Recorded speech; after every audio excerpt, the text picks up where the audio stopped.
기역 김수영 서양 화가. 아버지, 애놓고 사줘요. 미술 시간 들었어요. 그런 거 사서 뭐여? 준비물 안 가져가면 선생님한테 혼나요. 그림 그리지 말고 친구들 그리는 거 보고 시간 보내. 1950년대 전쟁이 끝나고 얼마 지나지 않아 우리 식구는 경상도에서 충청도 충주에서 30리 떨어진 산골 촌구석으로 이사를 하여 그야말로 메마른 땅에 씨앗을 뿌리려고 온갖 몸부림을 치던 때였다. 번듯한 농사 한마디기 없이 산비탈에 천수답을 일구어 마련한 선호마지기가 우리 농토의 전부였기에 아버지는 새우젓 장사를 시작하셨다. 냉장고가 없던 시절 내륙지방에서 먹을 수 있는 해산물은 소금에 절인 간고등어나 새우젓이 바다맛을 전하는 유일한 반찬이었기에 아버지의 새우젓 장사는 그런대로 되었지만 보부상으로 지게에 무거운 새우젓통을 지니고 다니는 것은 무겁고 고달픈 인생의 멍해였다. 그런 아버지가 애들 학용품을 제대로 사줄 리 없고 옷 하나 번듯한 것 못 입혀보내는 상황이었다. 나는 그림을 좋아해서 미술 시간이면 언제나 친구들 중에 가장 잘 그려서 교실 뒤쪽 우리들 솜씨 안에 꼭 걸리곤 했다. 그날도 나는 수채화 물감도 없이 그냥 학교로 가서 미술 시간이 되었다. 옆 짝꿍에게 도화지에 뒷생을 떠주고 도화지 한 장 얻고 또 다른 친구에게 수채화 물감을 얻어 대충 칠해주고 물감을 발라 그림을 완성하여 제출했다. 이튿날 학교에 가보니 내가 준비물 없이 빌려 쓴 친구들 2 그림과 내 그림이 환하게 우리들 솜씨 게시판에 걸려 있었다.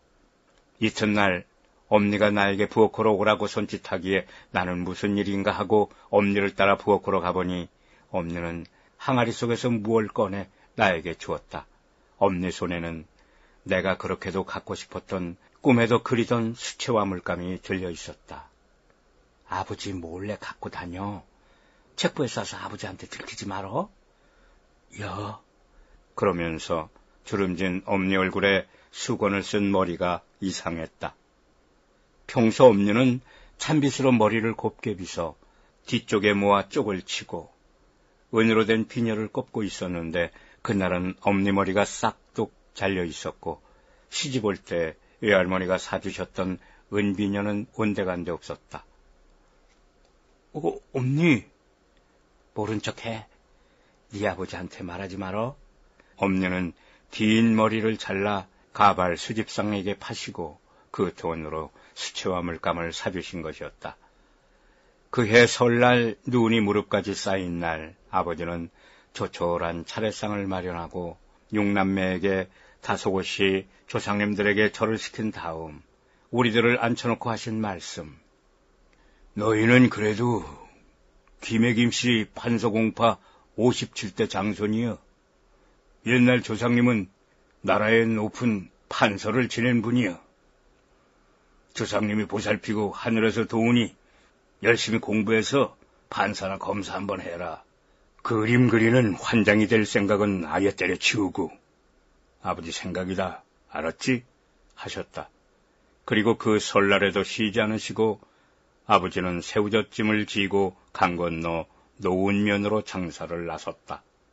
그날 아버지는 강을 건너다 수리조합에서 내려보낸 많은 양의 강물이 얼어붙은 곳을 건너가시다 얼음이 깨지는 바람에 물에 빠져 하늘나라로 가셨다. 우리 6남매와 엄녀는 지서 순경들이 사흘 밤낮 고생 끝에 얼어붙은 강물에서 건져낸 아버지의 시신을 가마니로 덮었고 이장님이 리어카로 옮기는 길을 따라가며 눈길 속에 슬프디 슬픈 눈물을 떨어뜨리며 꼭꼭 흐느끼며 집으로 갔다. 동네 아줌마들이 끌끌대며 혀를 차는 소리를 들으며 아버지를 얼어붙은 공동묘지에 묻고 우리 식구는 며칠 동안이나 이불 속에서 울며 불며 몸부림쳐서 모두 목이 쉬어버렸다. 며칠 뒤 엄니의 인도 아래 우리 식구는 전쟁 피난 보따리 같은 것을 둘러매고 서울문화촌 호박골이라는 곳으로 이사를 오고 말았다. 서울로 오는 시외버스에서 엄니는 내 귀에 조용히 말씀해 주셨다. 아버지는 경상도에서 절마다 다니시면서 단청을 하던 단청장이셨어. 그런데 어느 날 단청을 하다 담배꽁초를 잘못 버려 그 절에 불이 나고 말았어. 그래서 아버지는 가지고 있던 재산을 모두 절에 바치고 맨손으로 충주 땅으로 이사 온 거야. 그래요? 난 몰랐네요. 아버지도 그림을 그리셨구나. 환쟁이 하지 말라는 소리가 빈소리가 아니여. 하지 말어. 춥고 배고프다는디 그 환쟁이 될 생각일란 절대 하지 말아라. 알았지? 예. 나는 서울에 와서 야간 중학교에 다니면서 주간에는 아르바이트로 극장에 포스터를 붙이는 일을 했다. 동네 이곳저곳 빵집이나 약국, 식당, 세탁소 같은 곳에 다니면서 포스터를 붙여주는 아르바이트를 했으며 시간 날 때마다 극장에 간판 그리는 화가 선생님의 심부름을 해주고 있었다. 그렇게 어렵게 야간 고등학교까지 나온 다음 내가 처음으로 취직을 시도한 곳은 장이동에 자리 잡고 있던 그림을 수출하고 있는 화인 아트라는 곳이었다. 어렵게 찾아간 그곳에서 두려움에 떨면서 입사시험을 쳤다. 그곳은 그림을 외국으로 수출하는 수출업체였다. 고호나 르노아르 아니면 밀레 같은 명화도 그리고 때로는 아주 현대적인 모던한 작품을 그리기도 하는 회사인데 입사시험이란 그런 명화를 그려 테스트해보는 것이었다. 이튿날까지 그림 2장을 그렸는데 부장님의 말씀이 조금은 서투른데 합격으로 간주할 테니 선배 화가들에게 열심히 배워 작품을 완성해보세요 하는 것이었다. 합격이 된 것이다.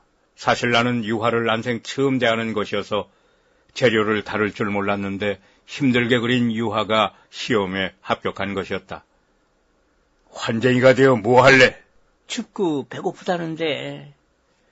아버지와 엄니의 말이 항상 머리에 가득했지만 내가 할 수 있는 돈벌이는 서울 천지 이것밖에 없었다.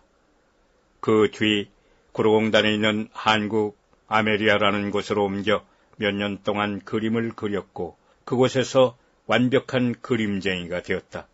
그리고 틈이 날 때마다 100호짜리 대형 그림을 그려 실력을 쌓아 꿈에도 그리던 대한민국 미술대전에 3번, 기타 공모전에서 무려 35번이나 입상을 하였다.